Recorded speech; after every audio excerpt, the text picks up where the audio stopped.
我被一阵剧痛惊醒，只见左手臂有几道伤口，右手有一张纸条，上面写着几行字：家里来了怪物。我每次死亡都会重生，并失去重生后的记忆。手臂记号是循环次数，醒后一定要加1。怪物能篡改记忆，不要相信任何人，包括我自己。我仔细看看左手，那伤口原来是歪歪扭扭的刻着的3个正字。这啥呀？姐姐的什么恶作剧吗？太过分了吧！我的手臂稍一抬起，撕裂的疼痛就让我疼得浑身抽搐。明明我只是睡了一觉，怎么会凭空出现这些伤口？难道真是我自己刻下的？可是可以在纸上写，为什么我要在手臂上刻字？我想要跑出门向爸妈求救，但是纸条上的内容和伤疤的疼痛仿佛在提醒我事情并不简单。我拿出手机想要给他们打电话，但是手机没有信号，甚至连 WiFi 列表里都是空的。我看向纸条，又看看伤疤，一股强烈的不安从心底涌起。我入睡前的记忆依然很清晰，脑子里完全没有任何怪物和伤疤有关的记忆，这可能就是纸条上说的重生后清空了记忆吧。那么我现在正处于新一轮循环的开始。这么说起来，我应该是死了16次，而非15次。美工刀就放在我的枕边，隐约还能看到血迹。我不知道自己为什么要刻在手臂上，但是我这么做肯定是有原因的。我不再犹豫，拿起刀咬牙在手臂上刻下新的记号。我尝试着整理思路，从纸张上的内容以及美工刀上残留的血迹来看，虽然每次循环我都会被抹去记忆，但我只是在死而复生，并不是重来一次。我在物品上留下的痕迹不会被抹去。现在看，至少房间里是安全的。在出房门之前，我必须找到更多关于怪物的信息。我又检查了一遍手机，手机备忘录里有一条没见过的信息，上面写着：循环不是无限的，怪物可变为人形，它杀人需要满足某种条件。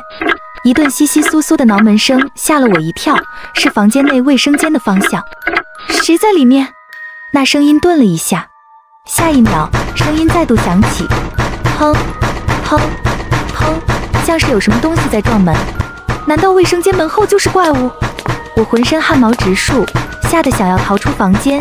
就在手指快要碰到房门把手的那一刹那，复苏的理智让我的动作生生停了下来。不对，如果是怪物的话，怎么可能连个卫生间都出不来？而且如果卫生间这种离我这么近的地方有危险的话，那前几次循环时的我没理由不留下提示。我压住心中的恐惧，望向被拍打的砰砰作响的房门。思索片刻后，我拿出手机，在备忘录里快速写下：卫生间有异响，我要去查看。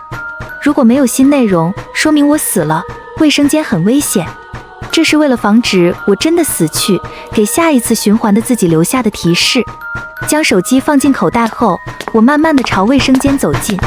古怪的是，在我的手碰到门的一瞬间，声音忽然完全消失了。忽然的寂静反而让我心中越发不安。我心一横，不给恐惧蔓延的机会，迅速拧开了门把手。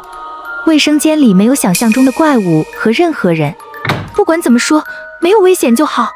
我在备忘录下方补充：卫生间安全，但有些诡异，有长指甲挠门声，打开门又没东西。我在房间里探索了一番，并没有发现更多有用的信息。看着通往客厅的门，我心里有些打鼓。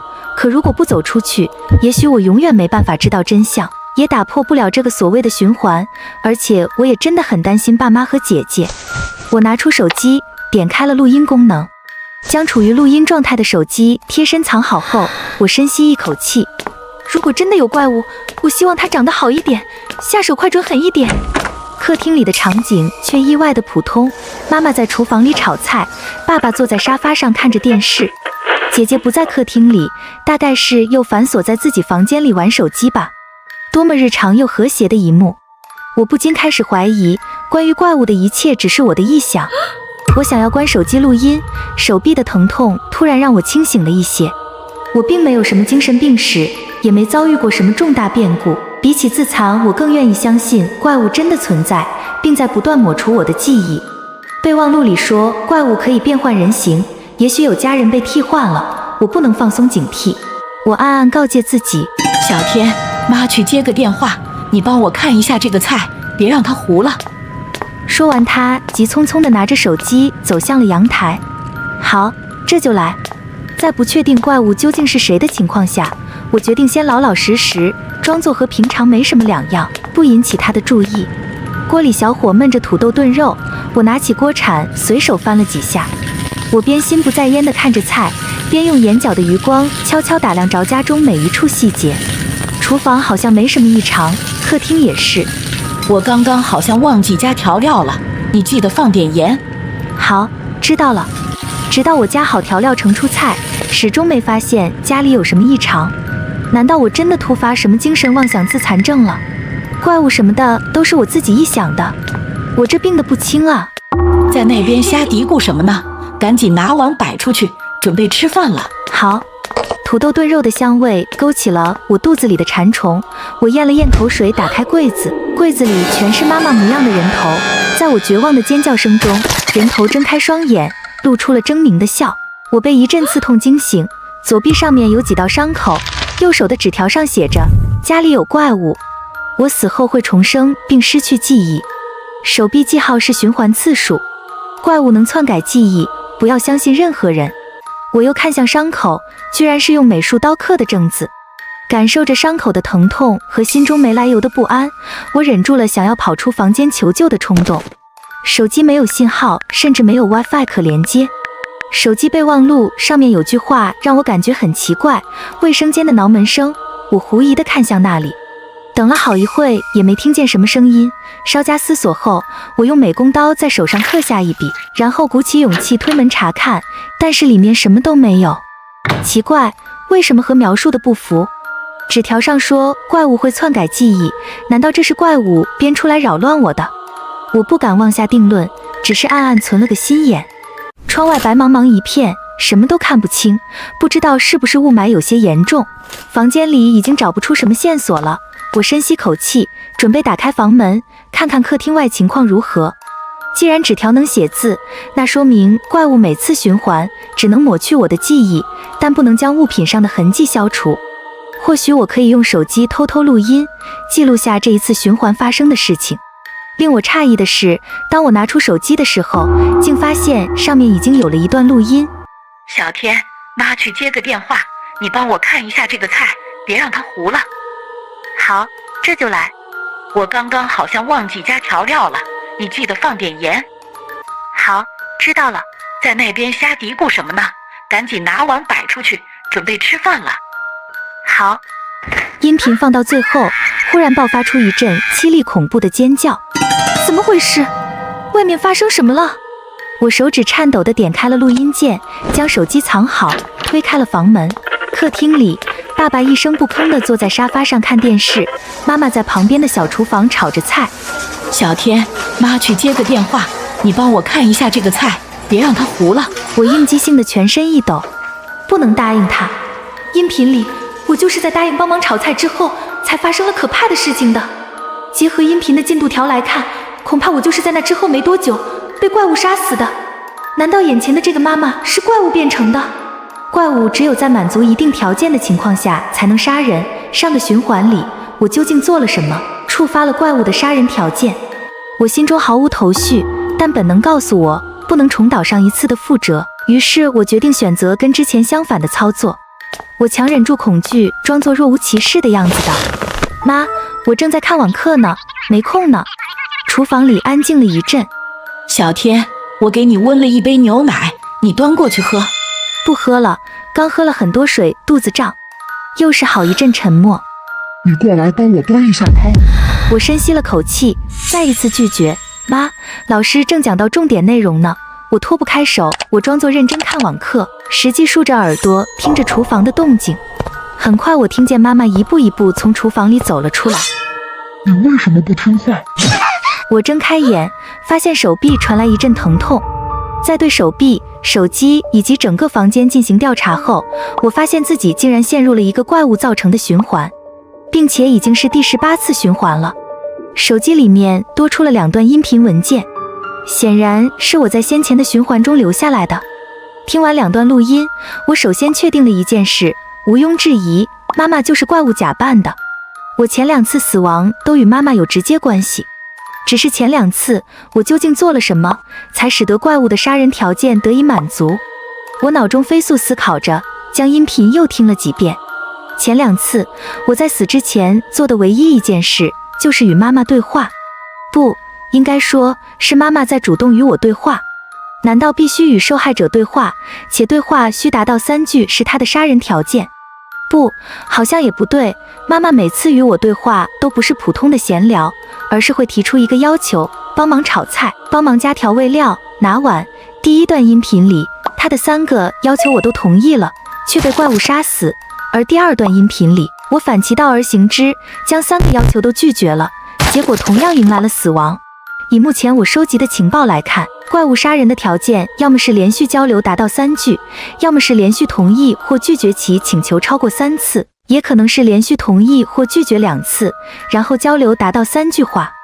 那么当再次面对它，我完全可以采取同意1次、沉默1次、拒绝1次的模式。这样一来，不管他的死亡条件究竟是什么，我都能有效避开了。当然，若是3个都不对，那我也只能自认倒霉了。或许是我这一次在房间里待太久了，怪物亲自来敲我的门了。小天，午饭已经做好了，快出来吃饭了。好的，我打开门，同意了怪物的第1个请求。别傻站着了，快来帮妈拿一下碗筷。老师什么时候给我发了消息啊？我拿起手机装作查看消息，没有出手帮他，也没有直接表示拒绝。对于这第2个请求，我保持了沉默。快去叫你姐来一起吃啊！真是的，每次都要人叫。你自己去，我要上洗手间了。对于怪物的第3个请求，我选择了拒绝。在我说出最后一句拒绝的时候，妈妈的神情瞬间变得狰狞了起来，她眼眶变成了可怕的灰白色。完了，难道我猜错了吗？我心跳如鼓，做好就死的准备。然而，她的整张脸瞬间又变得正常起来，脸上甚至浮现出一抹温柔的笑容。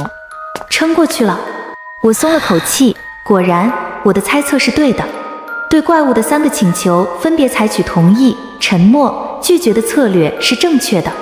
之后，妈妈装作给我夹菜的样子，又暗中提出不少请求，都被我用这个策略躲了过去了。虽然总体有惊无险，但大脑全程紧绷着，还是让我感到有些疲倦。一顿饭吃了，竟足足1个多小时的时间。等到怪物在厨房开始刷碗的时候，我趁机赶紧在手机备忘录里写下已知怪物杀人条件，连续3次同意或拒绝他的请求，可采取同意、沉默、拒绝的方法，不会触发。这是在为下个循环做准备。虽然暂时躲过了一劫，但我还不能确定怪物是不是只有这么1个杀人条件。保险起见，我还是要尽可能的为之后留下更多线索。快速输入完毕后，我猛然发现身后出现一个身影。你也注意到了吧？你的妈妈被怪物替代了。爸爸的话让我先是一惊，又很快反应过来，原来他也和我一样陷在了循环里，而且也不确定家里谁是怪物扮演的，所以不敢轻易出声。我将自己的发现以及如何应对怪物的方法告诉了爸爸。虽然知道了避开怪物的方法，但有一个根本的问题，我们没办法离开这个家。不能趁现在开门跑出去吗？门窗都无法打开，恐怕是怪物的某种能力，我们再去试试。我有些不甘心地走去门边试了一下，果然如同爸爸所说，根本无法打开家门。我有些沮丧，好不容易找到了避开怪物死亡条件的方法，可没想到门窗居然被锁住了。难道怪物打算直接将我们活活困死？不管发生什么，爸爸都会拼死保护你的。听到爸爸的话，我感觉心里有一股暖流，想到自己不再是孤军作战，顿时心里稍稍安心了一点。忽然灵光一闪，我想到了刚刚忽略了的问题。爸，姐没从房间里走出来过，你说她有没有可能跟我们一样，发现了妈妈是怪物，所以不敢出门？你说的有道理，我们过去看看吧。我越想越觉得可能，立刻走到姐姐房门前，轻轻敲了3下。姐，你在吗？门开启一条缝，一只手猛地把我扯入了门内，我差点叫出声，嘴巴却被一只手捂住了。先别说话，听我说。我点点头。姐姐松开手，家里有怪物。我知道你不会相信，但我被杀死好多次了，不只是妈妈，连爸爸都是怪物。姐姐脸色苍白，嘴角微微发颤。小天，你不会也是怪物吧？我想起纸条上的字，上面说家里混进了怪物，而非一只怪物。这么说来，怪物真有可能不止一只。我看着眼前的姐姐，心里忍不住又生出一个可怕的念头。刚才爸爸也表现得极为正常，最坏的可能性，也许家里真正活着的就只剩我了。如果怪物不止一只，你怎么证明你不是怪物变成的？姐姐叹了口气，伸出手臂用卸妆湿巾擦了擦，很厚的遮瑕下面居然也刻着3个正。你重生了15次。她又摸出日记本递给我，你打开看下，这是我之前轮回记下的一些规则。好的。家里混进了怪物，每次被杀死我都会重生并失忆。手臂符号代表循环次数，记得新增下。怪物能变成爸妈的样子，不能相信任何人，包括我自己。对了，怪物的循环次数是有限的，不快点想办法逃离的话，我很可能会被活活困死在这里。念着姐姐写下的规则，我心里却隐约感觉到了一丝丝别扭的地方，但怎么也捕捉不住那种模糊的感受。我经历了很多次循环，利用先前留下来的线索，发现了爸妈都已经被替换了的真相。除此之外，还有怪物的杀人条件是提出请求。姐姐快速地给我讲着她的经历，我注意到她涂了红色指甲油的长指甲。姐，你什么时候做了红指甲？哦，这是我昨晚随便乱涂的新指甲油，想着今天要和姐妹们出去逛街，没想到居然会遇上什么怪物，还陷入了重生里，感觉像在做一场噩梦一样。姐，你有什么能逃出这个家，或是干脆能干掉怪物的线索吗？我也不清楚，外面都是怪物，我根本不敢出去，也没能获得多少线索。你能给我看看你的记录？门外传来一阵急促的敲门声。小天，你怎么一直不出来？你没事吧？快给我开门！小天，别开门，这个爸爸就是怪物。不对，完蛋了，我大意了，这是死局。如果爸爸是怪物，刚才爸爸让我去试试能不能开门，一起找姐姐已经成功请求我2次，如果我再打开门，他就具备了全部答应这个杀死我的条件。而姐姐如果也是怪物，刚才让我不要说话听她说和让我打开笔记本的请求也被我答应了，如果我不开门算是答应了别开门的请求，那我也死定了。一双冰凉的手搭上了我的肩，我感觉双手冰冷，心脏快要跳出嗓子。一个表情扭曲狰狞的头颅从背后慢慢地伸了出来，突然我发现自己像被冻住了一样，一股剧痛从脑子里传出，鲜血从我眼眶里流出，我感觉自己的意识在一点点消融。在意识彻底消失前，我的脑海忽然闪过一丝火花。卫生间。第3段录音有近5个小时，在我不断快进下将录音听完时，已经过去很长一段时间。难以置信，如果这些是真的话，家里真的来了怪物，而我已经被杀死第19次重生了。最后录音里的卫生间有什么意义？难道是我逃离的关键？我在卫生间仔仔细细检查了一遍，除了门后有些指甲刮痕外，什么都没有。手机里写着卫生间里有异响，但我几个录音中只有第1次出现了。我看着刮痕里的一抹红色指甲，我的脑海中瞬间宛若闪过一通电流，所有的线索在此时慢慢连接在一起，组成一张大网。卫生间里留下挠门刮痕的是姐姐，她刚涂了红指甲。在第3次录音中，显然她已经是怪物，再结合姐姐日记里的循环有上限看，卫生间里的她可能是她的最后一次循环。而录音里提到她胳膊上的次数是第15次循环，如果循环15次是上限，那我岂不是超出了上限？不对，我错了，第1次录音里的我是第1次重生，这个记号是我们所有人的重生次数总数，所以其实重生循环的上限是5次，5次之后人就会完全被怪物替换。这么说，在我手臂上刻次数和留下纸条的也不是我自己，而是怪物。从一开始我就被误导了。那段场录音里，上一个我语气狐疑的念姐姐日记本上的字，就是觉得有些奇怪。即使同样陷入循环中，每个人的智力、行动力、运气的不同，得出的信息也肯定完全不同。但姐姐记录的线索和我的近乎一模一样，只存在一些表述上的差异，这本身就是极大的不合理。除非这段信息是怪物故意提供给我们所有人的，我们所有人从头到尾都被怪物玩弄于股掌之间，根本没有翻身的可能。一股无力感从心底涌起，绝望几乎将我整个吞没。我瞥到我们的合照，想到之前那种平淡幸福的生活已经被怪物彻底粉碎，再也不会回来了。我的心底突然又滋生出一股愤怒，竟将绝望与恐惧驱散了几分。不，我不能放弃。曾经有个叫李凹鸟的 B 站UP主说过，是小黑子总会露出小黑角，一定是有什么被我忽视的地方。我勉强振作起来，再次点开了备忘录。备忘录的信息目前来看都是准确的，应该是姐姐经过几次循环，发现循环次数是大家的总数，意味着我极有可能还是人类时，她在最后一次重生来到我的房间，想把信息告诉我。可是那个时候的我没有意识，于是他把自己找到的部分线索留在了我的备忘录里，希望能帮上我。最后躲在我的洗手间里，但是还是达成某种被杀条件死掉了。死之前正好赶上我第一次重生醒来，于是我听见了那个声响。我看向洗手间，父母好像并不会进我的房间，那么大概率只有一种可能，那就是时间。不只是重生的次数有限制的，重生后也许还有时间限制。我又仔细听了听第3条手机录音，姐姐让我不要开门时，当时的我没有应声，也没有惨叫，应该是手还握在门把手上，属于是薛定谔的门，处在可能开门或者不开门的中间状态。按照规则不应该被怪物杀死，很有可能就是时间到了。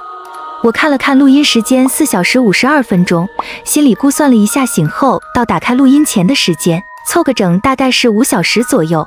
从我这次醒来，距离5小时结束时间还剩3个半小时。我打算验证一下。我拉开一条门缝，妈妈，我头有点疼，想再睡一下，等4个小时后再来叫我吧。外面没有回应，我静静地躺回床上，看着时间1分1秒过去。如果关于5小时的猜测正确的话，怪物肯定乐于见我自取灭亡，不会来打扰我休息的。而现在已经过去了3个小时了。这3个小时里，无论是爸爸妈妈还是姐姐，都没有尝试来敲我的门。我知道自己赌对了。目前已确定的死亡条件有3个： 1.